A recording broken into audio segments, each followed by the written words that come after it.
வணக்கம். இன்னைக்கு குழந்தைங்களுக்கு ரொம்பவே பிடிச்ச ஸ்பெகடி பாஸ்தா எப்படி செய்யலாம் அப்படின்னு தான் பார்க்க போகிறோம். இது வந்து டொமேட்டோ ஃப்ளேவரில் ட்ரை பண்ணியிருக்கேன். ரொம்பவே சூப்பராக வந்திருந்தது. வாங்க இப்போ இதை எப்படி செய்யலாம் அப்படின்னு பார்க்கலாம். நான் இன்னைக்கு வீட் பாஸ்தா தான் எடுத்திருக்கேன்.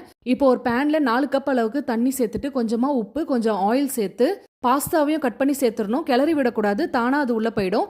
8 நிமிஷத்துக்கு அப்புறம் வெந்துருச்சான்னு இந்த மாதிரி செக் பண்ணிவிட்டு வடிகட்டி கொஞ்சம் தண்ணி ஊற்றி தனியாக எடுத்து வச்சிடணும். பாஸ்தா வடிகட்டின தண்ணியும் கொஞ்சம் எடுத்து வச்சுக்கணும். இப்போ செய்ய ஆரம்பிச்சிடலாம். ஒரு பேனில் பூண்டு, வெங்காயம், கேப்சிகம் இதெல்லாம் நறுக்கி சேர்த்து நல்லா வதக்கணும். நல்லா வதங்கினதும் 1 டீஸ்பூன் அளவுக்கு soya sauce, 1 teaspoon tomato ketchup சேர்த்துட்டு நல்லா கிளறி விட்டுக்கணும். இப்போ 2 தக்காளியை அரைச்சி வச்சிருக்கேன், அதையும் சேர்த்து பச்சை வாசனை போனதும் பாஸ்தா வேக வச்ச தண்ணி, தேவையான அளவுக்கு உப்பு, chilli flakes, homemade oregano seasoning சேர்த்துருக்கேன். கடையில் வாங்கின சீசனிங்கும் சேர்த்துக்கலாம்.